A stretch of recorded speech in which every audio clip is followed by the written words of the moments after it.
Good evening, everyone, and welcome to this episode of the Avant Practice Solutions webinar series on private practice. Welcome to all of the practice owners, the doctors and future practice owners, and tonight our focus is on growing your practice. We have a fantastic group of people talking tonight, carefully curated from Avant.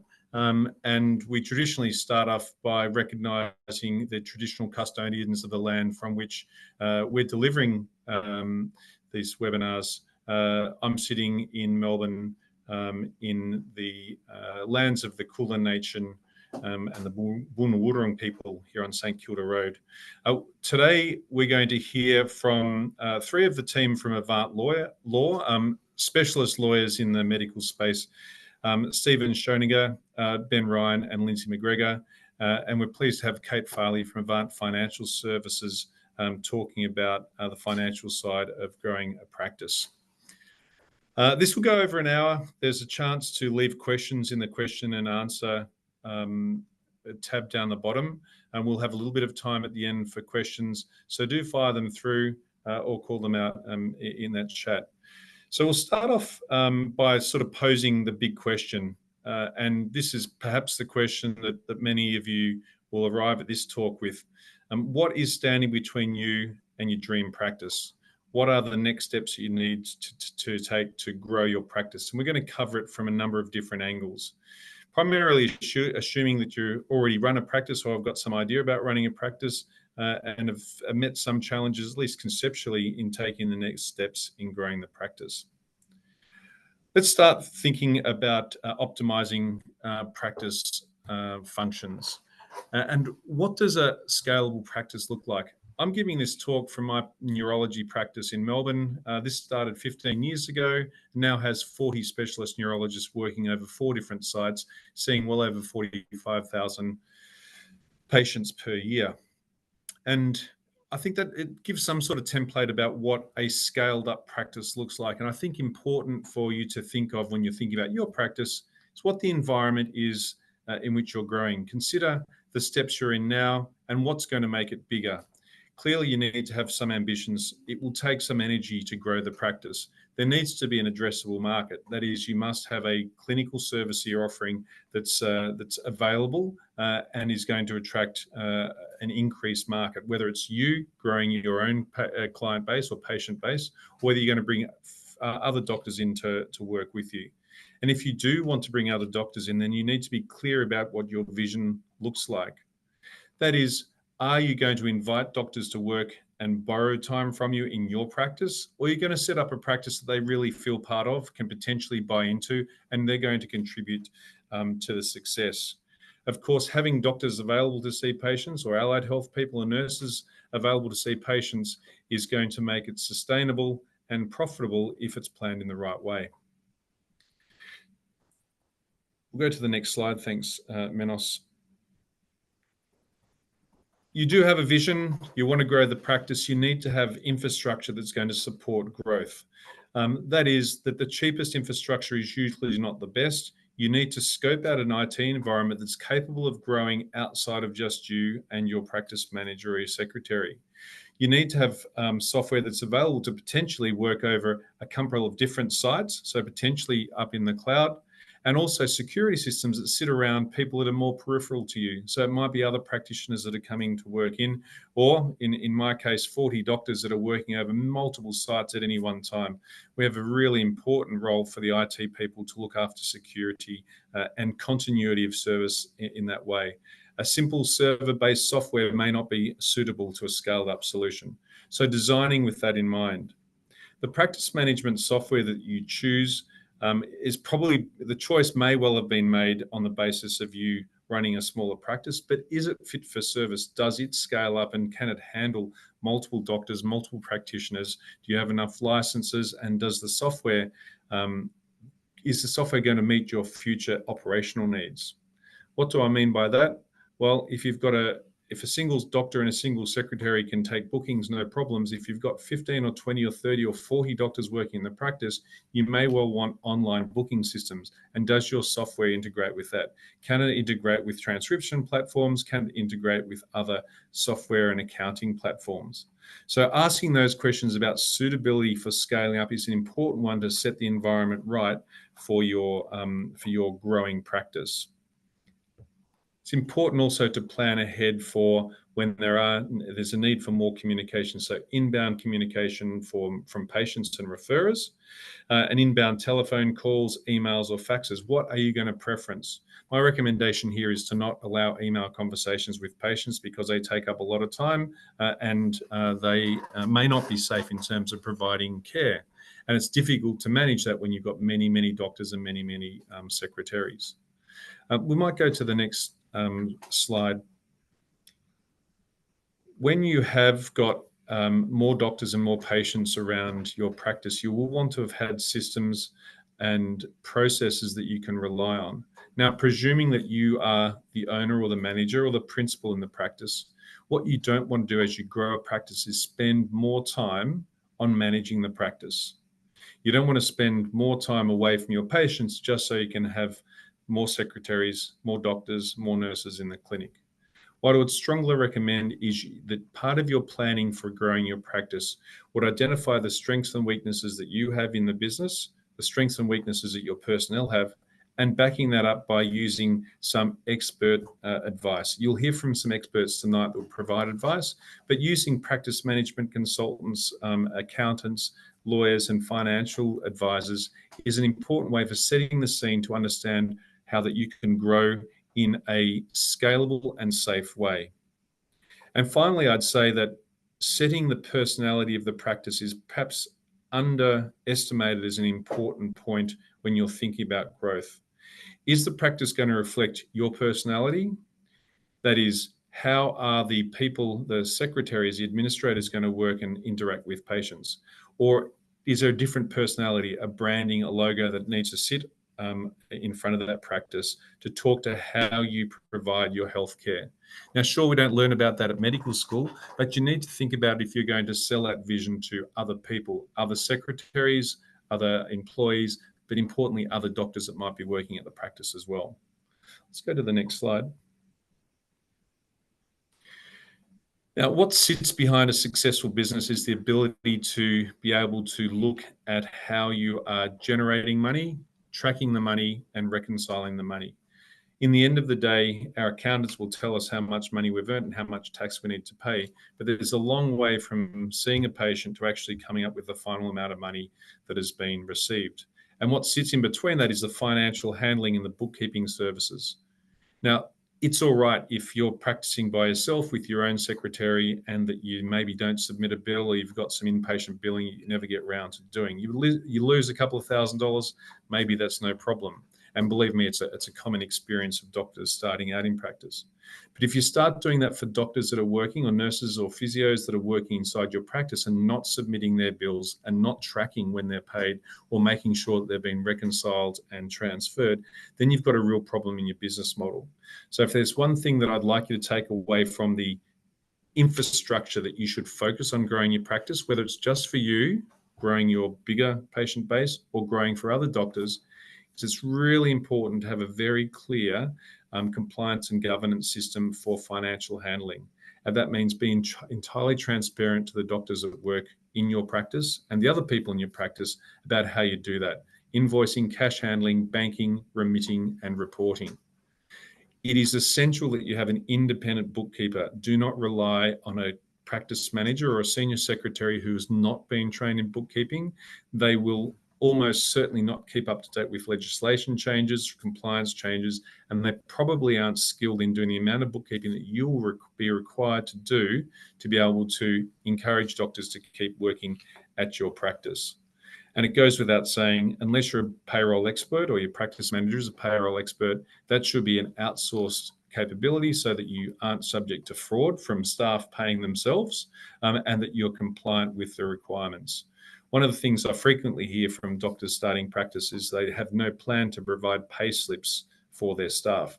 it is a legislated requirement as an employer to provide a compliant pay slip every single pay cycle.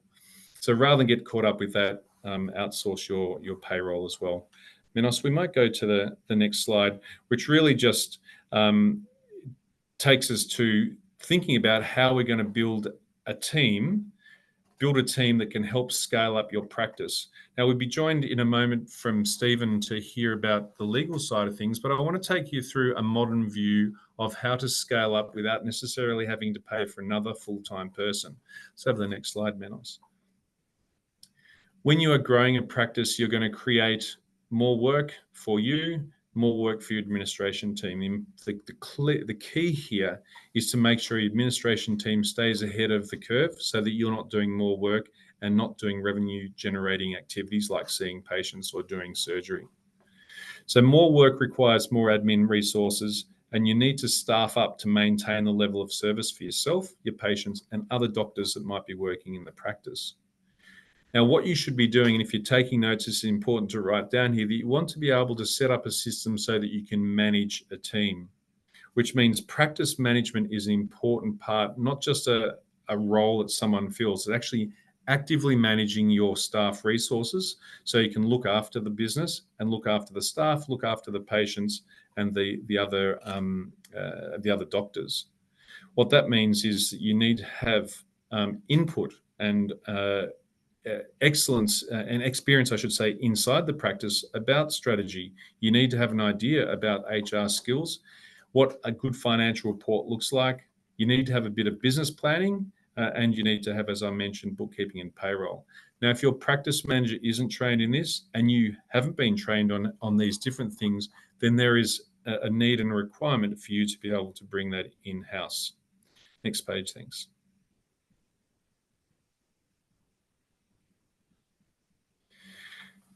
So the old model of one doctor and one secretary doesn't work if you want to scale up, because most secretaries need annual leave, lunch breaks, and occasionally they're sick as well. That's multiplied if you've got more doctors or more patients coming into the practice.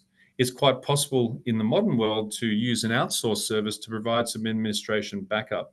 So rather than employing more and more full-time equivalents or part-time people that you have to manage, it's possible to have, for example, telephones answered from an organisation like Avant Practice Solutions, where you can plug in a small team that will sit behind your front desk secretaries as you're scaling up.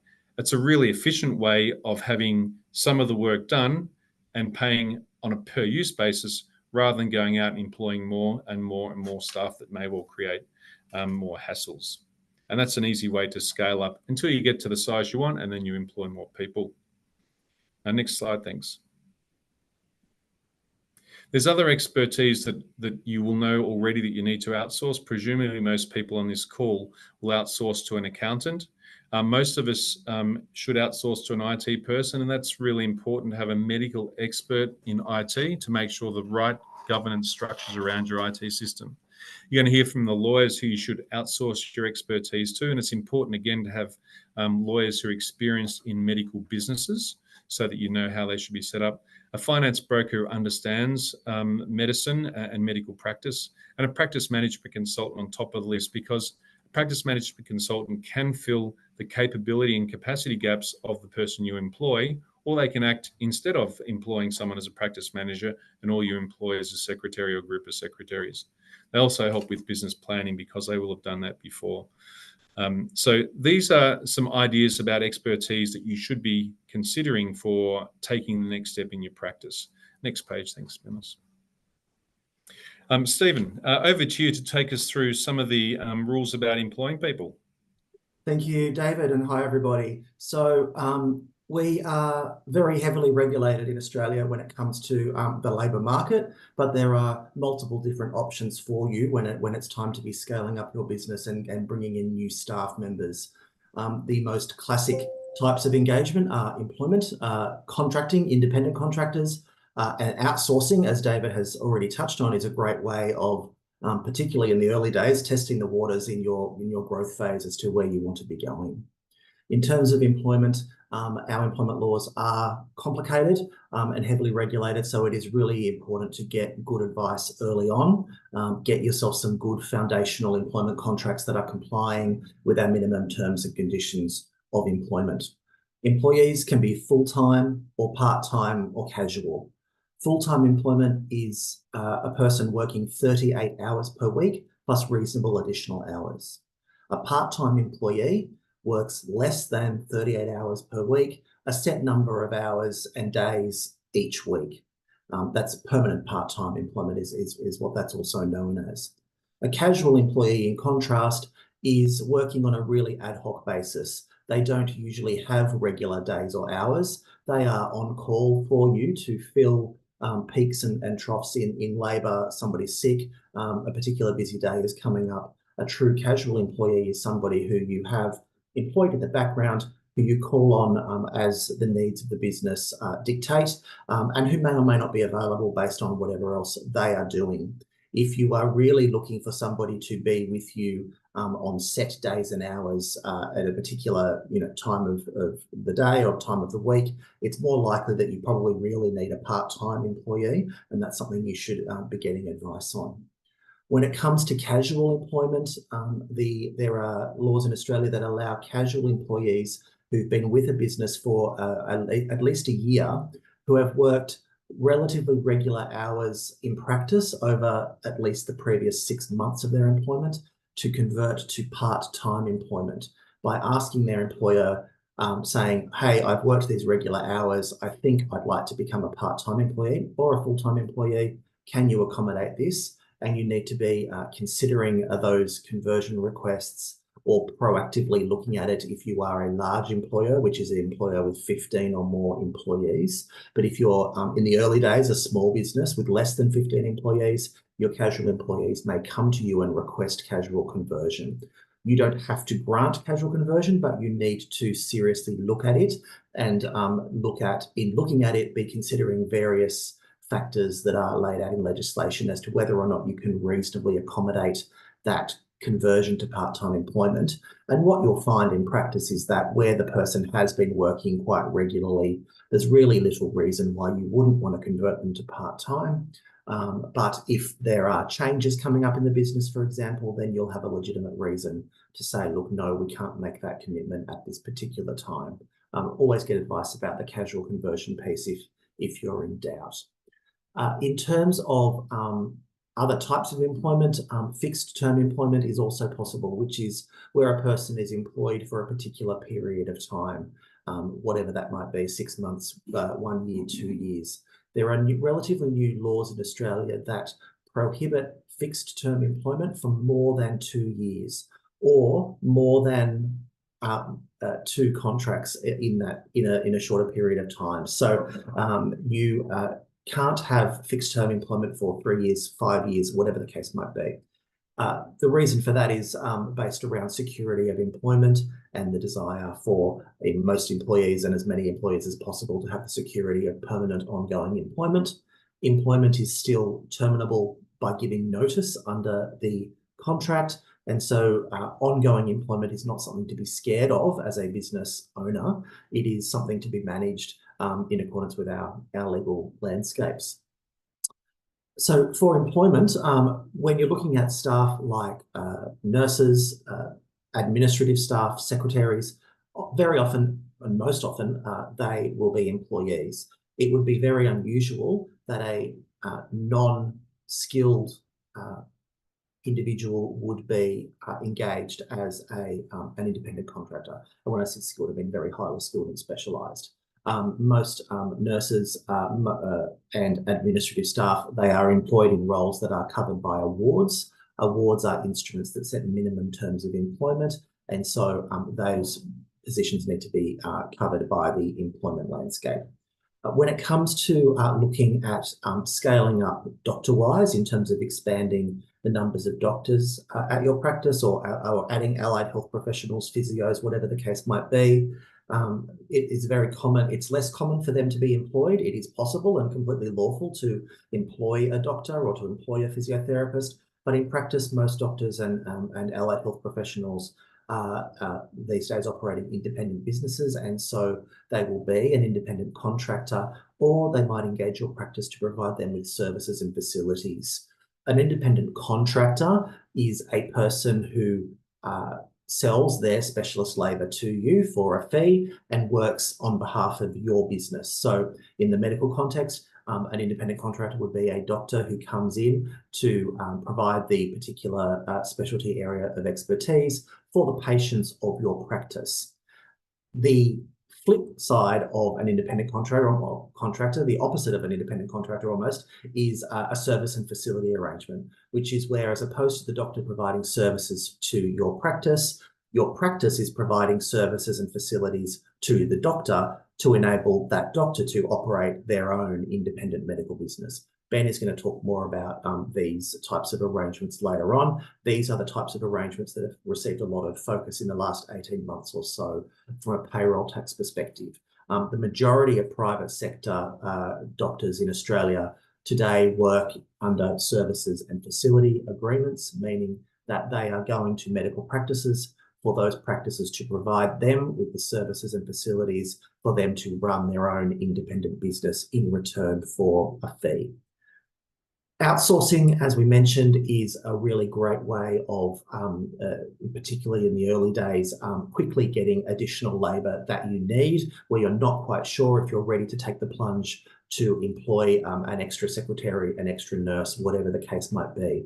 And so outsourcing is where you go to a labour hire provider or another company that is providing labour solutions for your business. And so, for example, Avant Practice Solutions, as David mentioned, where there are various options available. We need to be very careful in looking at our employment arrangements or our working arrangements generally. Again, based on from the compliance point of view, it is unlawful to engage in sham contracting in Australia. Sham contracting is where a business knowingly misrepresents employment as an independent contractor relationship. So it would be unlawful to tell an administrative employee that they need to go out and set up their own company and get their own ABN or something and things like that, because you're going to be contracting with them as an independent contractor, when the reality is, at law, that person will be an employee of your business. Can we have the next slide? Thanks, Manos. Thank you.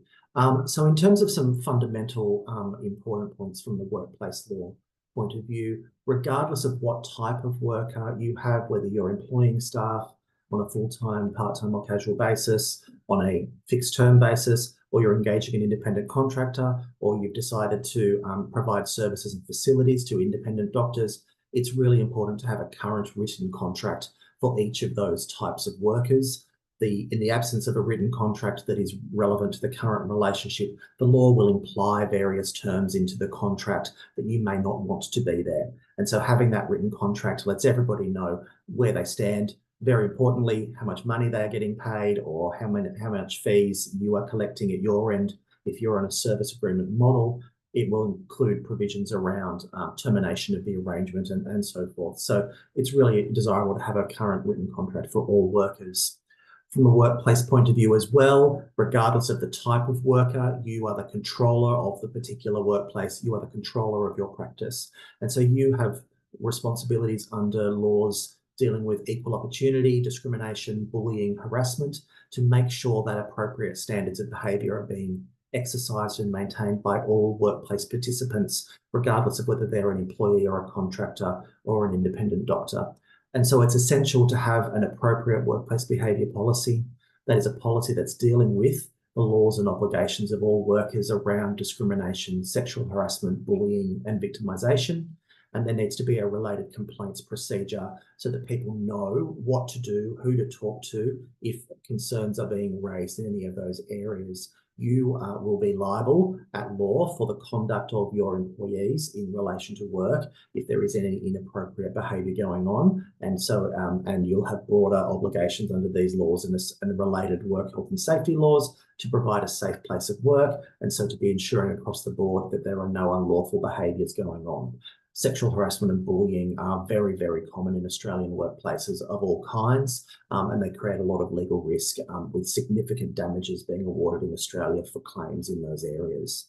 There are also various particular laws, especially for those of you in New South Wales and the ACT. Workplace surveillance legislation is really important to be complying with. So to the extent that you are providing computer networks and internet access and so forth for staff, and you would like to monitor what is being done to protect confidential information, patient confidential information, and so forth, there are mandatory compliance rules in relation to the laws around notifying employees about that and workers about that surveillance that's going on. Generally speaking, it's desirable to avoid any prescriptive policies dealing with performance management, discipline, or termination of employment. The reason that that's desirable is that from a legal point of view, I want you to have maximum flexibility to control your workplace and to make decisions based on the needs of the workplace, going back to those cultural sort of considerations that David mentioned earlier on. So if you put in place prescriptive policies about the way you will do these certain things, in certain circumstances, they can be found to be binding upon you contractually, so that if you don't follow those policies, the worker may have a claim against you for damages for breach of contract. So we want to avoid that as much as possible and give you maximum flexibility. So avoid the temptation to get caught up in those sorts of policies that say how you will or won't do things if inappropriate behaviours are going on.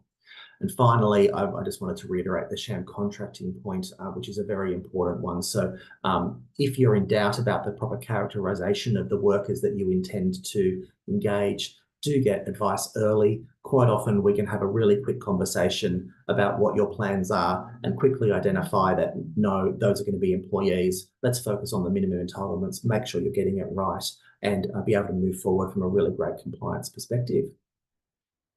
That's it for me. I'll hand back to David and Ben. Thanks very much, Stephen. Really appreciate that. So now look to the more challenging part, I suppose, or at least one of the more challenging parts of actually growing the practice.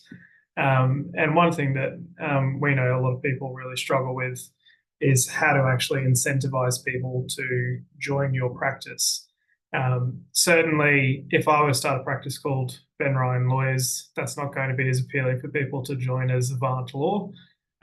Also because there's not that ability for people to necessarily buy into the brand and have that general awareness. So really have a bit of a think about when you are even starting out your practice or reviewing your practice, what are you actually building? Are you building a professional reputation, or are you wanting to build a brand that people can actually buy into, that you can then leverage across multiple sites, multiple locations, and have people potentially buy into, or at the very least happily work under, with you and for you? Certainly part of the aspect when you are thinking about that, and I'll touch on it in a couple of slides as well, is thinking about your sort of other social media aspects and your branding aspects. A lot of the time we'll talk to people and they'll say, I've got the best name for my new practice. It's going to be great. I've already got the marketing team doing up all of the logos and everything else. And we'll then say to them, well, have you checked the social media pages? Have you checked business names? Have you checked trademarks to see if those names are still available? You'd be surprised at how many people call themselves insert location, insert specialty. It's fairly common, and it's a bit difficult to set yourself apart from others when you're not really establishing a brand that other people can buy into. Nothing wrong, of course, with necessarily working with other people or working for other people.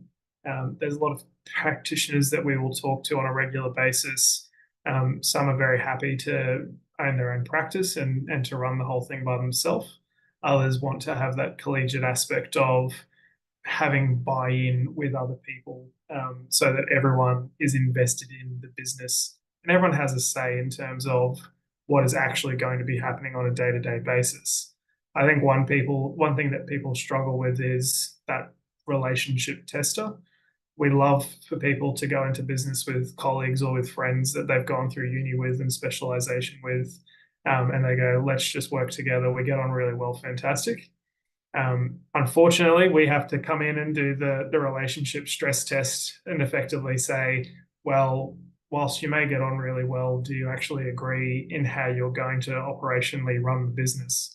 What decisions are going to be made, how they're going to be made, and potentially what's the future of the business? If you can't agree on those sort of things at the very outset, then you want to make sure you're thinking about, well, maybe it's a case of rather than working with other people, we have other people working for us so that we can focus on the operational matters, or at the very least not have to compete with other personalities within the business. One challenge that a lot of practices face, as I say, and I think probably one of the main challenges that practices face, is how to actually get other people to not only work in the practice but to refer to you, particularly on a basis of you will have a brand and you will have a persona that is publicly available. And if you struggle with attracting staff or other patients, then you definitely will struggle in practice. So you need to think about that end-to-end experience of not only how patients are going to perceive the practice and the work that you do, but how referrers and how the other people working in the practice with you are going to perceive the services that you're offering. Of course, it's all well and good to have a practice and to be your own boss. And everyone loves to throw out those growth figures of we might be turning over $300,000 this year, but in 2 years' time we want to be a $6 million revenue business year on year. That sounds great on paper, but how are you actually going to get from point A to point B? It would be lovely if you could just write it down and it would magically happen for you, but that's not a reality for a lot of people. Certainly and shockingly, I'm sure it'll surprise you all that Avant Practice Solutions does have that practice management consultant aspect available for you to help workshop those processes with you and maybe come up with those plans with you of just how to grow the business and to create those business plans, not only for your own benefit. Certainly business plans help the owners of the business, but potentially even sharing those plans to a certain extent with the team of the doctors or the staff that are working with you, so that they can all buy in and see where you're trying to get the business, and they can understand, well, okay, yes, I'm working hard, but we're trying to get to this point, and this is what the benefits are potentially going to be for me as we progress the business along that way. Of course, the value proposition is always one of those points that people often overlook. It would be fantastic if you could just say, well, I got into medicine because I wanted to help people. But at the end of the day, you need people to actually provide that treatment too. And so what are you doing differently to other practices out there? There's a lot of health practitioners in Australia, a lot of other specialists that you'd be competing with on a day-to-day basis, or at the very least having very similar service offerings too. So have a bit of a think about, why would someone come to your practice over another practice? Are you a market leader in terms of the way that you're providing your specific surgeries or your practice? Is your practice, you spend a fortune on your fit out and it just is a nice place for people to sit and very relaxing, so that when they come through the door, they don't have to stress about these things. Have a think, take that step back, think about what you're offering, why your staff want to be there, and how come your staff may potentially sell your service to other practitioners that they talk to, in terms of being your advocates to get people to join your practice. I think it's a common misconception of people potentially saying, well, I'm my own business and I've got to do all of the recruiting and everything else myself. Certainly, if you have a practice team around you that love the place that they work and that see the value in what they're doing, they'll often become your best advocates for you and help not only drive referrals, but also potentially other relationships with other practitioners. As I mentioned before, it's all well and good to have the business and the business name, but certainly if you're wanting to have that value proposition and have the ability for people to buy into your business, do think about potentially trademarking your brand. As I mentioned before, Avant Law is not specific to the location. Yes, it is specific to the fact that we're a law firm, but we're able to have the Avant brand that applies not only to Practice Solutions, but to us, also to the financial team, as well as all these other aspects, so that it's a big umbrella that all these different divisions can work under nationally. Same for your practice. If you're wanting to have that growth mindset of, I'm going to start out here, but then we're going to open multiple locations and multiple sites, similar to what David's done personally. It will help having a brand that isn't tied to a specific location, so that people can potentially recognize your brand and go, I know that place, I've heard of it before, I know what I need to do, and I can potentially buy into that brand. That's a very powerful opportunity for not very much cost. Copyright, please don't ever try and buy or register copyright. If you do, you're probably giving $50 or $100 away to some happy little scammers. In terms of domain names and licensing for your branding, do think about registering before you even go public with your brand. All of the possible hashtags and links and various other things on social media. Get all of the website domains of .com, .com.au, etc., to try and make sure that no one's potentially going to register a competing brand. Be surprised at how often we have conversations with people who've registered .com.au but haven't registered .com or .org or various other aspects. So do make sure you take as many up as possible. Also think about privacy. It's one of those common issues that often get overlooked as a practice does grow, but make sure you're complying with all of your Australian privacy requirements. It is a heavily regulated area, and there's a lot of onus, particularly on the health industry, to make sure that you are protecting patient records and patient information.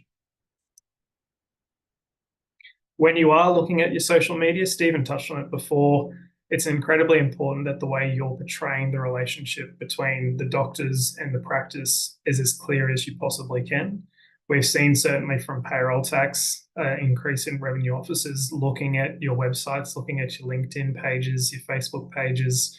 And if you're presenting publicly a relationship where the doctors are being engaged by your practice to provide services to your community on behalf of the practice, and your service agreements say that you're actually the service provider and you're providing the services to the doctors who provide the treatment to their patients, you have a conflict between what the written agreement is and how you're portraying yourself to the public.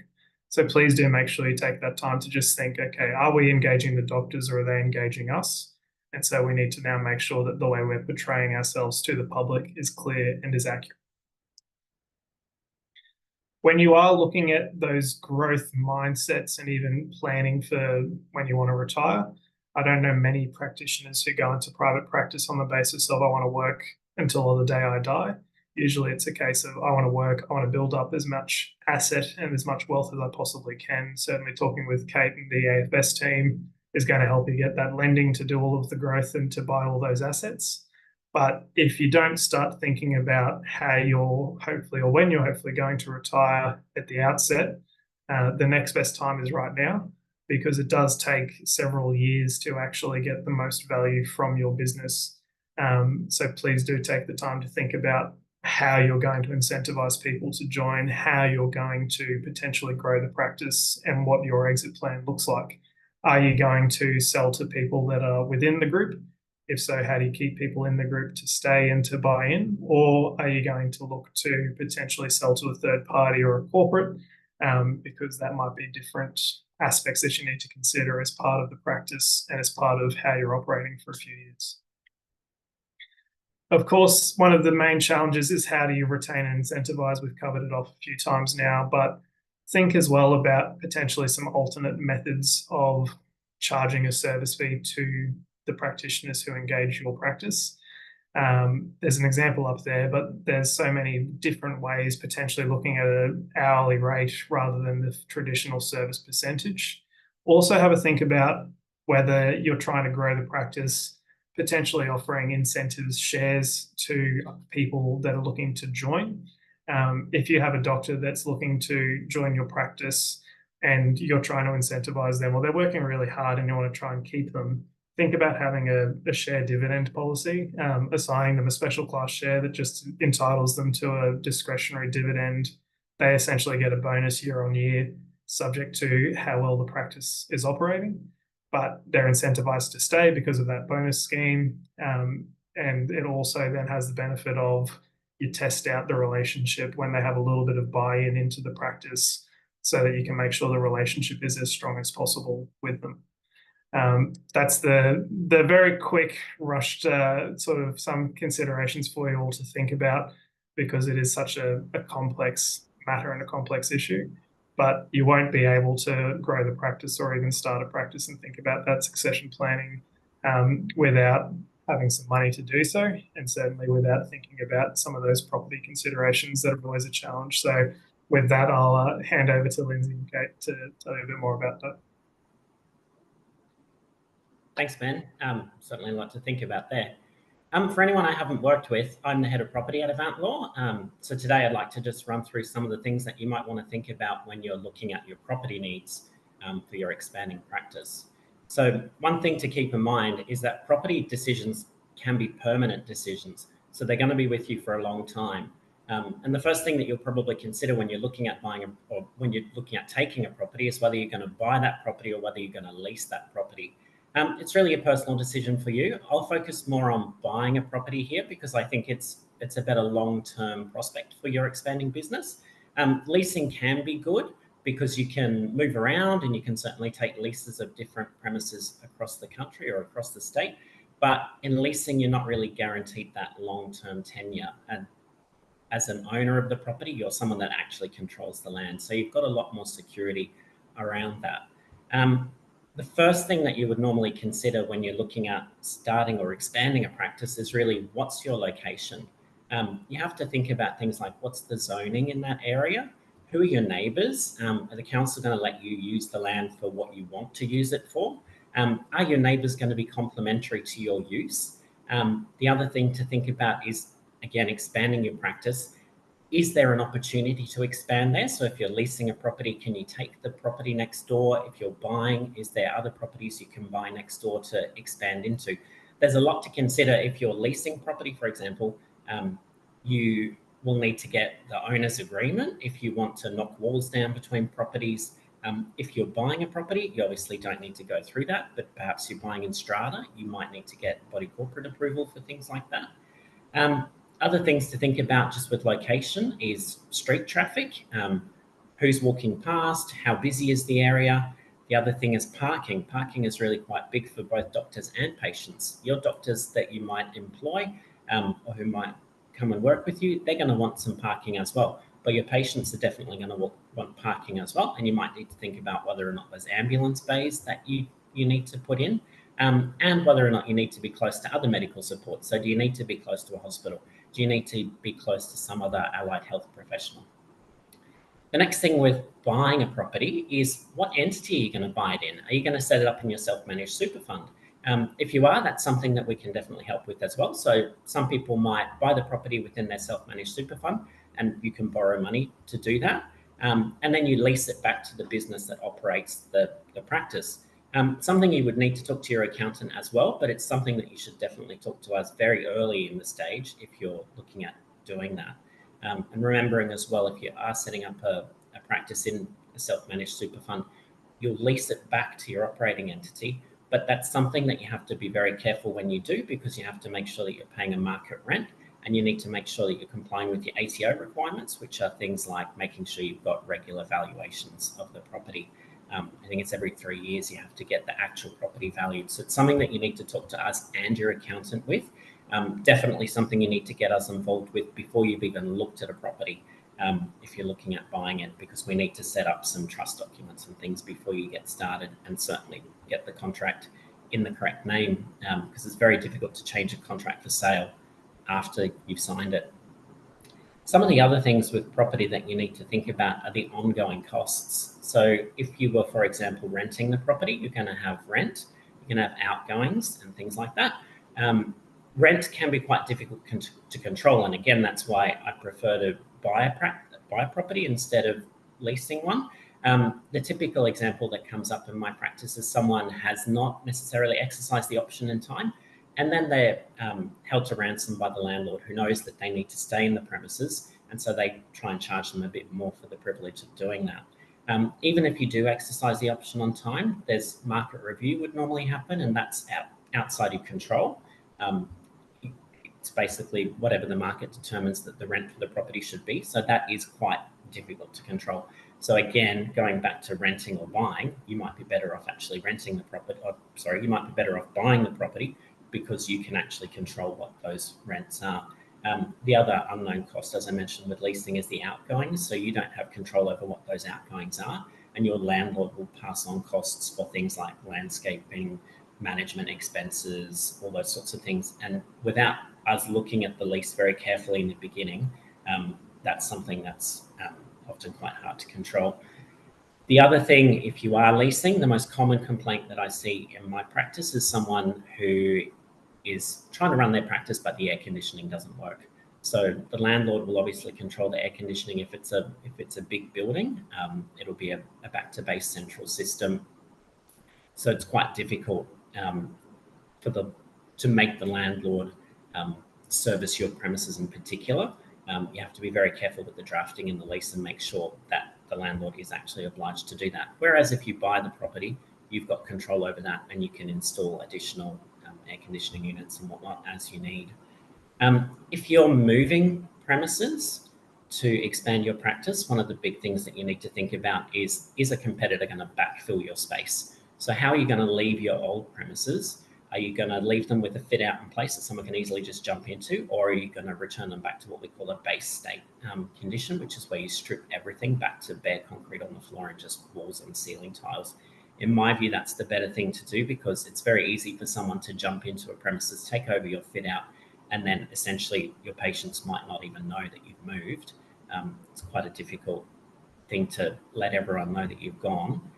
So in my view, it's best to move, let everyone know, and get rid of those old premises completely and strip all your branding, strip all of your fit out of there.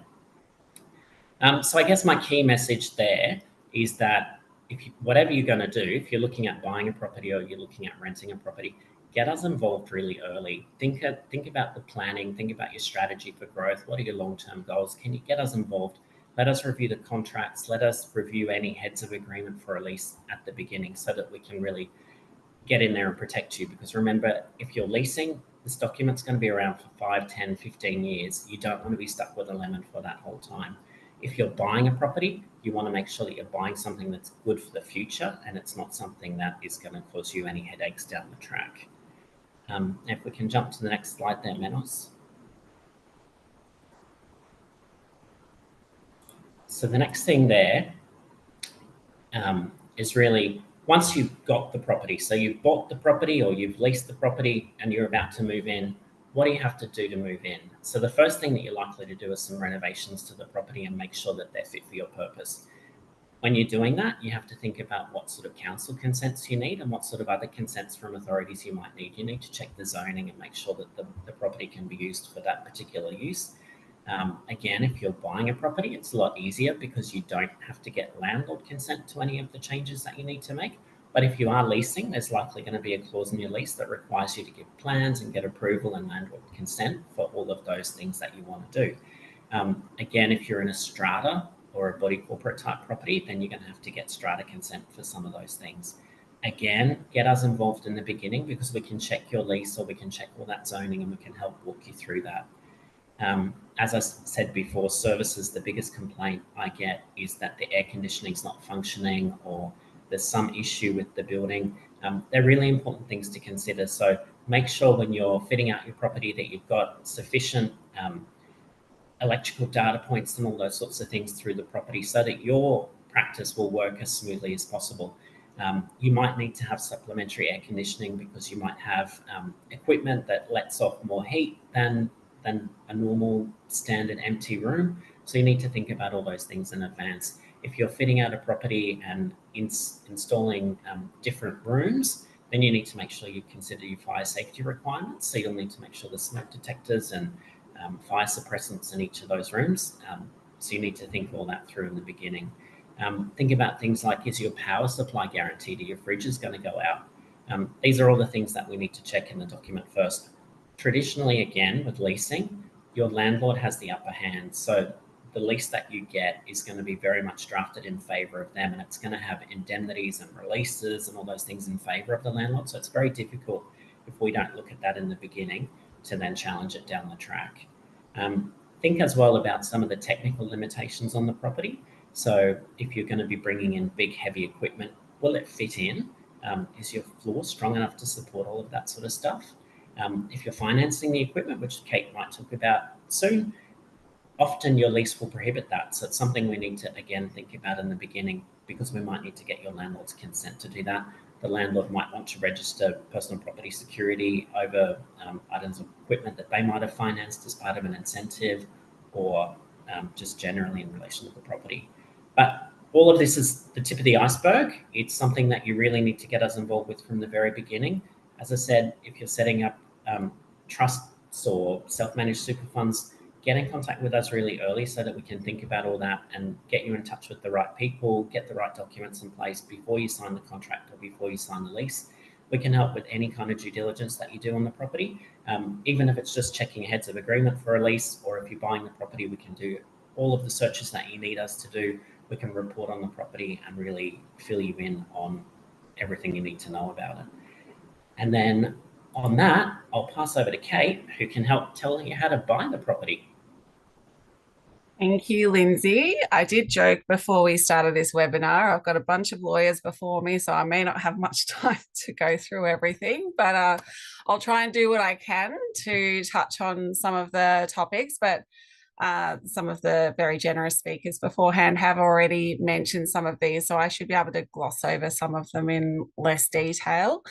But just as a formal introduction, my name's Kate. I'm actually a relationship director with Avant Financial Services, which was formerly Kuyong Group, and we're a part of Avant Mutual.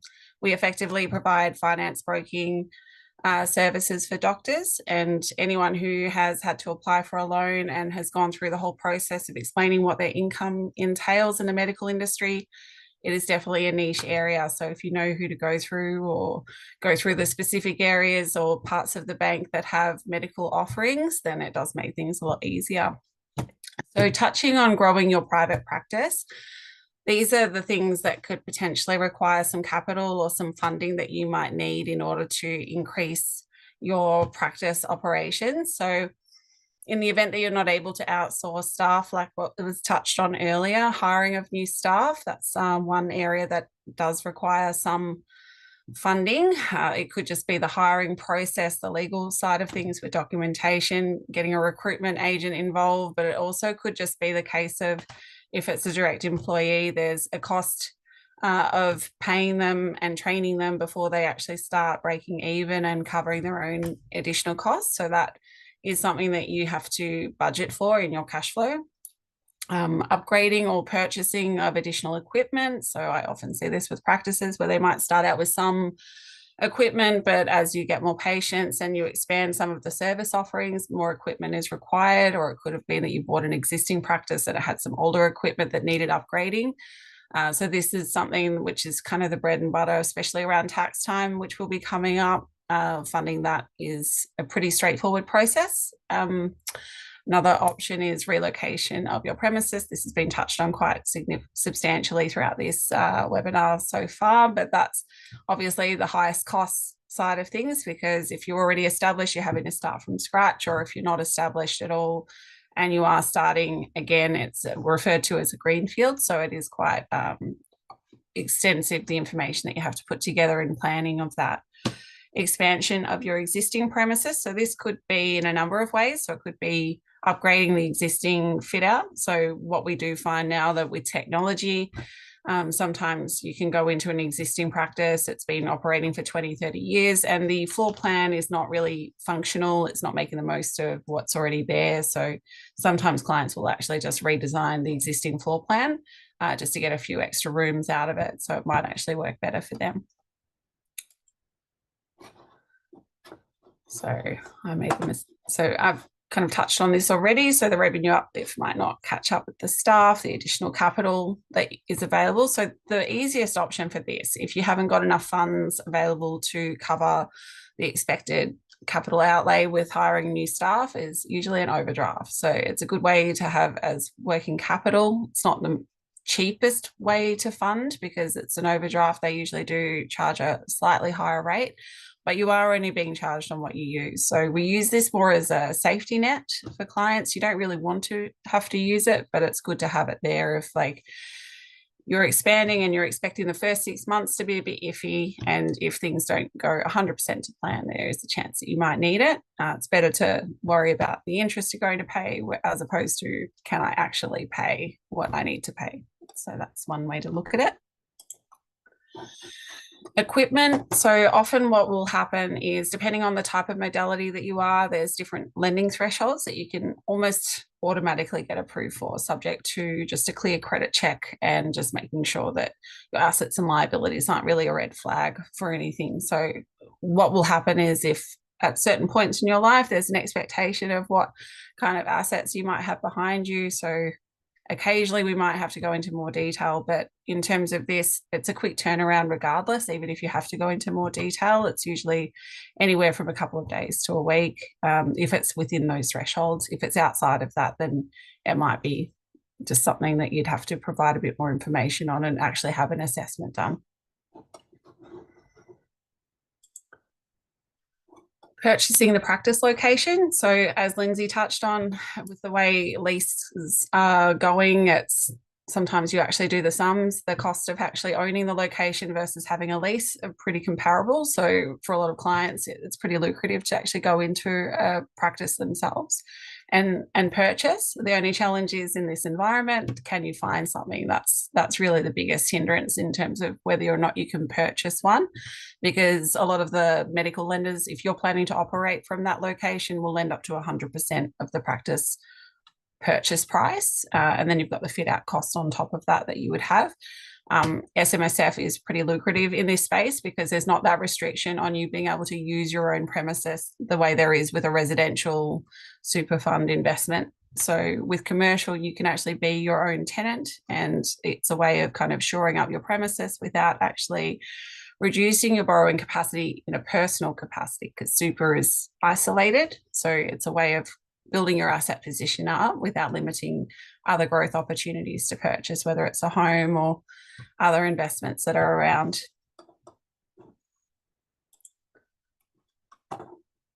So the renovation or fit out loan, that's usually done through the service entity that is ultimately the tenant. The reason for this is just you can kind of offset it against the cash flow that you receive from service fees for any consultants that might come in, any other specialists that are in your practice, or even the service fee that you pay. Ultimately, that will be used to pay any lending for the fit out and potential any lease payments as well. Now, in order to do the renovation or fit out, there is an expectation that that would interrupt your day-to-day working, and therefore a business plan or cash flow forecast may be required. So the business plan was touched on earlier with Lindsay and with Avant Practice Solutions. If you aren't 100% sure what you're wanting to do and how to articulate that, then they can assist in doing that. Often I'll work with accountants in this fashion as well. It's just a bit of background about yourself, what you're looking to do. If you're looking to get any allied professions in there to assist you with building up your practice, it's just touching on what you're doing and the why, and why it's going to be successful. And if there are any risks that you have, for instance, what Lindsay touched on previously as your previous premises, how you mitigate that, whether or not where you've come from potentially might impact where you're planning to go. So the cash flow forecast is also very key. The amount of times I've seen in my career a straight line cash flow forecast that doesn't reflect that there's seasonality to income. Banks hate that. If you want to get a loan declined, it's a really easy way to get a flag where they start looking at everything else more skeptically, because it looks like no effort's been put in. So that's something where if your current income today is not sufficient to support the lending that you're asking for longer term, then we need to show that there's been some consideration in what your plans are. Pretty sure it was Ben who said failure to plan is planning to fail. That's kind of what the banks view it as well. If you can't articulate it in a document like a business plan or a cash flow forecast, it can actually impact what your borrowing capacity would be. So refinancing, if you're planning to grow, what I'll often see is clients that they got their lending completed maybe 5-10 years ago. As they were starting out, the banks were a bit skeptical about what they're wanting to do. So give me the home, give me personal guarantees, give me everything before we'll give you any money. And now that you've got some runs on the board. That's not necessary. Shouldn't be necessary anyway, but in the event that that's the only option, then sometimes that does happen with personal assets. So if you are expanding and you're doing really well, this could be an opportune time to review what you've got already and see if you can improve it by separating personal assets from your practice as well, which will make things much cleaner if you are looking to have other consultants buy into your practice as well. You don't want your home securing their risk, if that makes sense. Obviously, anytime you look to a review, we try and get you better rates, better terms, help with the cash flow. Could be re-extending the loan term back out as well, just to improve your cash flow. Probably didn't matter as much a couple of years ago, but with the rates where they are, that is a very frequent discussion that I do have. And it could also just be through the review of your lending that you can access some capital, just have some cash there. So if you are looking to do things longer term, but you're not 100% sure when, you've got the funds there. And that just gives you a lot of flexibility. I always refer to the sleep at night test too. If you're looking to take on some extra risk, if you've got the money there, that if something doesn't go to plan, you're okay. So goodwill lending. So this could be if you're buying into a practice or if you're actually planning to sell part of your practice to someone else. It's always good to know. And some lenders will actually lend against your personal goodwill if you are looking to expand as well. Dave, I won't be much longer. But goodwill lending, you can lend between 10, 15 years. It's no security apart from like personal guarantees or a GSA, but there's no property that needs to be offered as security. And depending on the lender, they may want a lot of information around what it's for and it's specific to that purpose, but other ones may actually just be happy to lend against the goodwill that you've built up, and then you can use it for investment purposes. So that is where knowing what's available in the market does become crucial, because it could be make or break as to whether or not you could do it. So support network, as tonight might have indicated, there's a lot of niche areas in growing your practice and running a successful practice. So you shouldn't have to know everything about everything. It's having the people around you that can give you the guidance. So that is the property buyer's advocate or property advisor or a legal advisor in terms of if you are looking at a property to lease or purchase, whether it's fit for purpose, your accountant. I've seen so many examples of tax debts and things where clients have actually decided to do their own taxes and their own bookkeeping, and it's just been not great as an outcome, and it does impact their ability to borrow funds because banks don't like tax debts. But they can also help you plan and structure so that you are getting the best possible outcome for the investment that you're putting in. Financial advisor to plan for retirement. That could be, around whether or not you purchase in a super fund or whether you purchase in a different entity. Like, these are key questions that they'll ask and hopefully work with you to get an answer. The finance broking side of things, as I can tell you, any lender you go to will give you a different answer on a different scenario. So what's good for you today may not be good for you in 10 years. And the same goes, what was good for you 10 years ago may not be good for today. Lawyer, I think they've sold themselves today, so we're all good. And practice management. So that's where APS has demonstrated their ability to assist, especially if you are starting out and you're not really in a position to put that capital investment in or justify the investment of actually hiring direct staff in that case, and probably do with some extra guidance. But that's me in a nutshell. Hopefully. Thanks so much, Kate. I love hearing you talk, and there's so much to cover around. So we're going to sign off now. We've covered so much, and there will be wait for the next slide, because there is a special QR code you can log into to find out more about the different speakers and services that we have here, and through that process register to win a prize. What we've done with this webinar series and what you've seen tonight is that Avant, while it started up 130 years ago as a group of doctors trying to indemnify themselves and insure against malpractice claims, actually Avant now is a much bigger organisation, and we've diversified into including supporting the business of running your private practice. So through Avant Financial Services, Avant Law and Avant Practice Solutions, we have many ways that we can we can work through and support you. Feel free to scan the QR code, which we're going to bring up, Menos, on the next slide, to enter, and through that you're able to send out interest in speaking to the lawyers, speaking to the finance team, or speaking to the practice management consultants, bookkeepers and virtual receptionists in Practice Solutions. Now, these services are available to all doctors. You don't have to be Avant members, but of course, being an Avant member brings you many benefits. If you have a look inside the webinar chat, you will see some links for the booking the meeting, as well as some other resources related to this. So on behalf of all the speakers, I'd like to thank you for coming to this chat. I hope that you've found it helpful. We've covered a lot of ground, and you'll get a follow-up email from this, which will include a link to the recording of this so you can go through the material. And I know for a fact that all of us are very happy to take questions and contacts. So please reach out and we'd be happy to help you achieve your goal of getting to your best practice ever and cover the gap between where you are now and where you're going to. So on that note, thanks very much and good night.